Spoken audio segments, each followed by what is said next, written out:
A new RPG style is going to be introduced in Assassin's Creed Valhalla, completely eliminating some of the things from the previous Assassin's Creed game, and they've even added a new online feature that lets you interact with other players around the world, which already sounds very interesting. There is a lot of new changes to the RPG gameplay style and progression system, which we will be discussing in this video, so without any further ado, let's jump right into it. So the first massive change made here is the leveling system. Now, unlike the previous games which had a character and gear level system, now Assassin's Creed Valhalla will have something called as power. So we're not going to be seeing the characters or gear levels in the game anymore. Now the Ubisoft seems to be going for a much realistic approach this time, because if you look back at the previous Assassin's Creed games, the most frustrating thing was when you were unable to progress through these missions because your player level was lower than what was required. So what then would happen is that game wouldn't let you start the mission unless you do all the side missions and all the boring stuff to level up in order to be able to complete the main missions.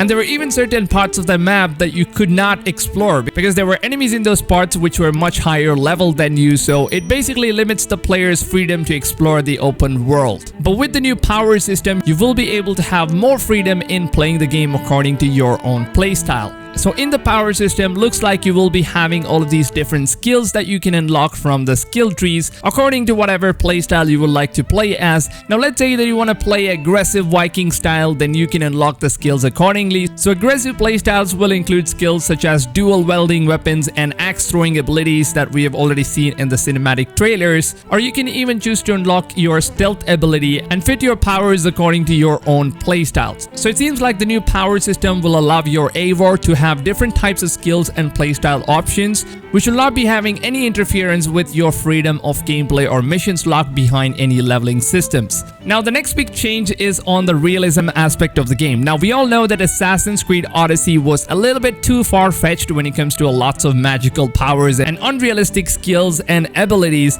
but it seems like Assassin's Creed Valhalla will be looking at a more realistic gameplay style. Ubisoft has mentioned that they want to try and keep the game as historically accurate as possible, but also at the same time they're going to be adding the old school Assassin's Creed flavors to it. So we can now expect to see less of those magical and unrealistic gameplay features and more of a realistic approach in Assassin's Creed Valhalla. Now about the new RPG gear loot system, which seems like we will be introduced to a new power system gear combinations. So like previously we've seen, rather than having multiple gears with different rarity gear scores and levels and multiple variants to the same gear or weapons, we will now only have one single variant of all the gear sets available in the game, including all the weapons. So you can now use all the weapons and gears that you found at the beginning of the game till you finish the entire game. And any of these weapons you already own will not be dropping again as duplicates, so the only difference being made here is most likely going to be on how you combine multiple gear sets and weapons and skills together to mix and match and make your player much stronger in power. So every change that you make to your character progression will basically only be changing the play styles according to different types of enemies that you might fight against.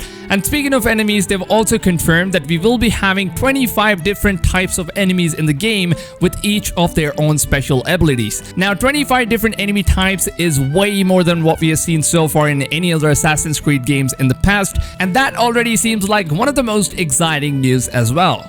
Now it is said that they're also going to be introducing an online feature to the game. Now this is not going to be any multiplayer component or even a co-op play, but Ubisoft has confirmed the players will be able to share your custom Viking character. So how this basically works is that you can now recruit or create a Viking mercenary, which is designed by other players and yourself as well, and you can now share them online with your friends and other players worldwide to the public. And when other players are using your mercenary to do missions and other tasks, then you will be receiving some loots as rewards. So the more players that use your mercenaries, the more loots that you will be receiving in the game. Now that already sounds like a very interesting new feature as well, and I think that this will be keeping the player base much more engaged into the game progression even after the end game content.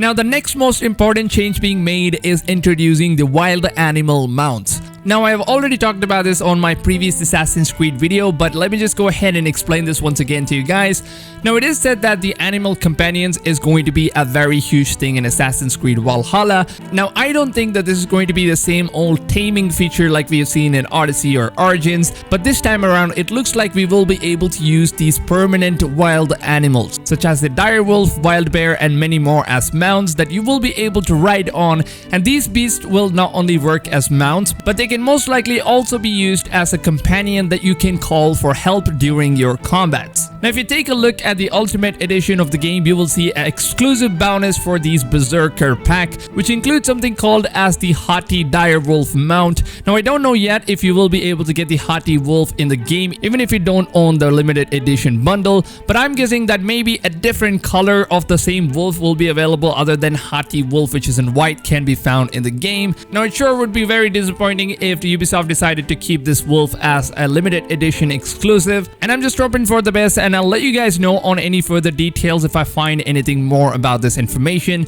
Now, another very interesting change being made is the settlement. Now, Ashraf Ismail, who is the creative director of Assassin's Creed Valhalla, has mentioned on a recent interview that settlement is going to be playing a very huge role in the main story and towards the progression of your character. Now, the settlement is said to be a new feature in the game, very much similar to the camp in Red Dead Redemption 2, where you will have to go hunt for resources and donate money in order to run your camp, and also help people in the camp, which will earn you either a good or bad reputation amongst your own clan members. Now, Ubisoft has said this before, that there will be player decisions that you will have to make in your settlements, and these decisions will impact your game and your clan members. So Ubisoft has already confirmed that hunting and fishing is going to be in the game, and maybe you will have to hunt and fish in order to bring in supplies to your settlements, which will be your own village. And of course, not to forget about the Viking raids, which will allow you to bring in resource to your people, and maybe donating these resources to different clan members within your settlement will be one of the hardest choices to make,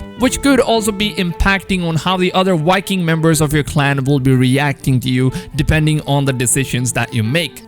Now, Ubisoft has also said that they've introduced something called as a marriage system in the game, which will allow the players to get married to someone and forge a new alliance with different clans who will then be helping you in growing your settlement. Now, we don't really know on how this is going to be working out entirely, but I'm guessing that they will be showing all of these information in the upcoming gameplay reveal on May 7th. So I'm pretty sure that there will be a lot of more information shared about the game during this event, and I will be breaking down all of the details and everything related to Assassin's Creed Valhalla on this channel. So if you guys have any kind of questions that you want to ask about the game, something you wanted to know that I haven't covered in this video or on my previous videos already, then please do let me know in the comments down below, and I will make sure to answer all of your questions, or maybe I will also be featuring your question on my next video. And also, for more Assassin's Creed Valhalla content, make sure to subscribe to my channel and turn the bell notifications on, so that way YouTube can let you know when my upcoming videos are released. And please be sure to leave a like on this video if you guys did enjoy or found this piece of information valuable, so your support would be really appreciated and will also help the channel out a lot. With that being said, that is it for today's video, folks. I hope you guys are having a blast of a day, and I'll see you guys on tomorrow's video. Till then, take care, fams, and goodbye.